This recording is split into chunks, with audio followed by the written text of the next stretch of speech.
अंडमान निकोबार के उस छोटे से गांव में जहां संजय या कहीं नीरज ने मंडीरा को हराया था, वहां का वो अब देवता बन चुका था। याददाश्त उसकी जा चुकी थी। अतीत का उसे कुछ भी याद नहीं था। अभी के लिए जो उसे नए लोग मिले थे वही उसके अपने थे, चाहे उस गांव के मुखिया हो, इंस्पेक्टर रघु हो या डॉक्टर या गांव के कुछ और लोग। यहां तक कि बच्चे भी जब से नीरज ने मंडीरा को हराया था तब से उसे हीरो मानने लग गए थे। हालांकि ये है कि गांव के कुछ लोगों ने इसका विरोध भी किया था।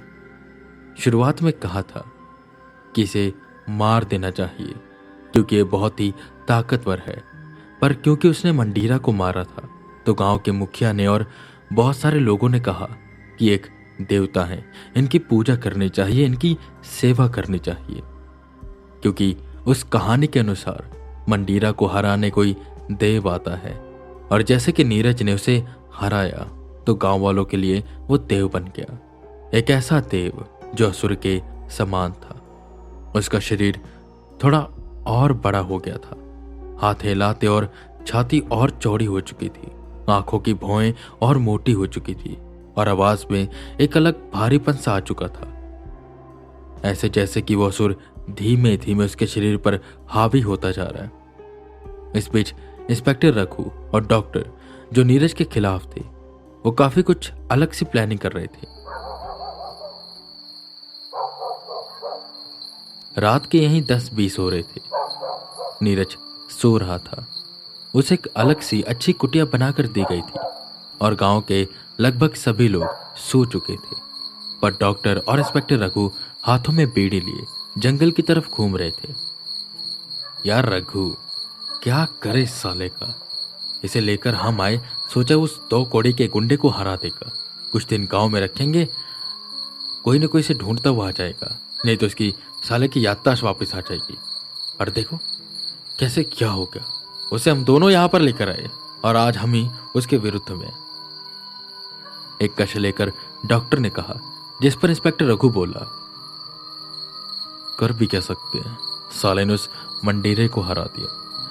मुझे तो लगता था वो बस कहानी है, पर सच थी। देखा नहीं कैसे उस नीरज ने मंडीरा को पकड़कर मारा, एक बार में उसकी बैंड बजा दी। ये कोई साधारण इंसान नहीं कर सकता, और वो इंसान जैसा दिखता भी तो नहीं है, साला हट्टा कट्टा बिल्कुल सांड के जैसा, और खाता कितना। कुछ तो करना पड़ेगा इसका, गोली मार सकते हैं इसे, पर मुझे शक है कि कहीं इस पर अगर कोई असर ना हुआ। पर हाँ, अगर किसी दिन इसने उल्टा सीधा कुछ किया तो ट्राई जरूर करूंगा कि इसे गोली लगती है या नहीं। एक पेड़ के नीचे आकर डॉक्टर खड़ा हो गया और दुबक कर बैठ गया। पर एक बात है, ठीक बनता है, जैसे कोई फालतू डिमांड नहीं करता, जैसे वो रंगा कैसे हमारे गांव की औरतों के साथ जबरदस्ती करता था। ना उसने कभी पत्नी देखी, ना कुंवारी लड़की, यहां तक कि कभी कभी बच्चियों तक को नहीं छोड़ता था, पर इसने आज तक किसी औरत को नजर उठाकर नहीं देखा। पर फिर भी यार, किसी को भगवान बना देना या देवता बना देना ठीक तो नहीं है। इंस्पेक्टर रघु आसपास देखते हुए बोला, बात तो तेरी सही है डॉक्टर, पर तू मुझे इस जंगल में क्यों लेकर आया और तू दुबक कर क्यों बैठ गया? जिस पर डॉक्टर ने कहा, शांति से बैठ जा, बड़े दिन हो गए वो जंगली खरगोश नहीं खाए, उन्हें का शिकार करने आया हूं। दिनेश बता रहा था कल उसने रात को यहीं पर देखा था, उन्हें पकड़ कर ले जाएंगे और सुबह खाएंगे। इंस्पेक्टर रघु भी यह सुनकर खुश हुआ और बैठकर वो इंतजार करने लगे। कुछ देर बाद झाड़ियों में हलचल सी हुई और उन दोनों ने खरगोशों को पकड़ लिया। एक मादा खरगोश थी और उसके 3 बच्चे जो भी ज्यादा बड़े हुए नहीं थे। एक काम करेंगे, इस मादा खरगोश को खा लेंगे और इन तीनों बच्चों को पालेंगे, जब बड़े हो जाएंगे तब खाएंगे, डॉक्टर ने कहा और वो गांव की ओर जाने लगे।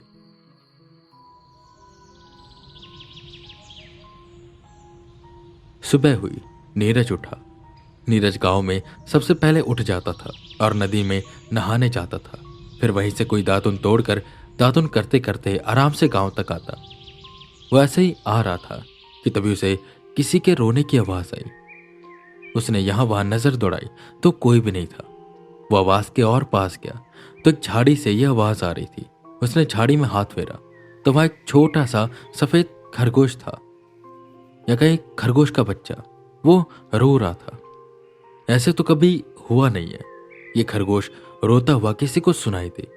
नीरज को देख वो डरा नहीं, बल्कि नीरज के और पास आ गया। नीरज उसे उठाता। क्या हुआ, तुम रो क्यों रही हो, उसने पूछा।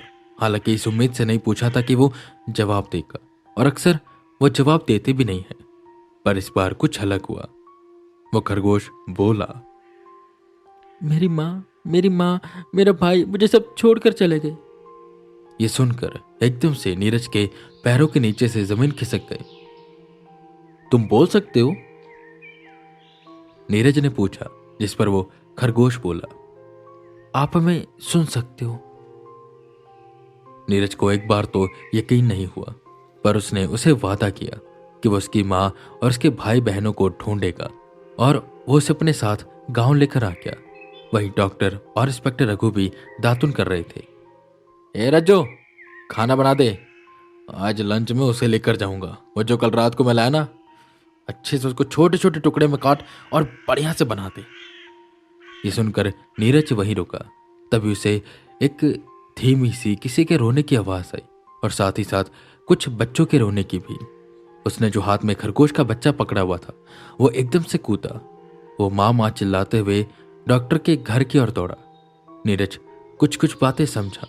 वो तुरंत उस खरगोश के पीछे गया, और जैसे ही वो डॉक्टर के घर के अंदर पहुंचा, उसने देखा डॉक्टर की बीवी ने हाथों में बड़ा सा चाकू पकड़ा हुआ था, और उसके सामने एक बड़ा खरगोश बंधा था, और उसके पास आग जल रही थी, और दूसरी तरफ जालीदार टब के नीचे खरगोश के बच्चे थे, जिन्हें उसने कैद किया हुआ था। वो उसे काटने ही वाली थी कि नीरज बोला, रुक जाओ। वो एकदम से रुकी। नीरज ने जाकर उस खरगोश को खोला और उनके बच्चों को आजाद किया। वो सब रोते हुए मिले, और उसी में वो जो सफेद खरगोश का बच्चा था जिसे नीरज लेकर आया था, वो भी उनसे जाकर मिला।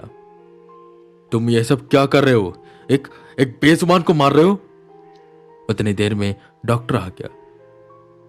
क्या हुआ नीरज, चिल्ला क्यों रहे हो, जिस पर उसने डॉक्टर का कॉलर पकड़ा और कहा, मैंने कहा ये सब क्या कर रहे हो, इन बेजुबानों को मार रहे हो, तुम्हें शर्म नहीं आती कमजोरों को मारते हुए, और वो भी वो जिन्होंने तुम्हारा कुछ बिगाड़ा नहीं है, और इन्हें देखकर भी तुझे तरस नहीं आ रहा। कैसे लोग हो यार तुम सब। डॉक्टर ने कॉलर छुड़ाया और कहा, खाना है ये हमारा, समझे, कल रात को मैंने इसे पकड़ा था। एक तो इतनी मेहनत से अंधेरे में जाकर इसे पकड़ कर लाया, और तू यहां पर। सुन नीरज, बाहर चला जा। खरगोश मेरा फेवरेट है, और कितने दिनों से मैंने इसे खाया नहीं है, आज तो मैं इसे खाकर रहूंगा। नीरज का माथा ठनका। उसने बगल में पड़ी एक रस्सी को उठाया और डॉक्टर को ठीक उसी तरह बांध दिया जैसे उसकी बीवी ने उस खरगोश को बांधा था, और गांव के बीचों बीच रख दिया।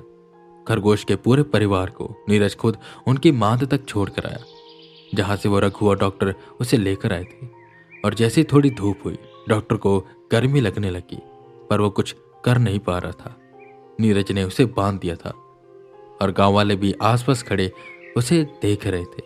किसी के अंदर हिम्मत नहीं हो रही थी कि वो उसे खोल दे, उसे छुड़ा दे, क्योंकि बांधा उसे नीरज ने था।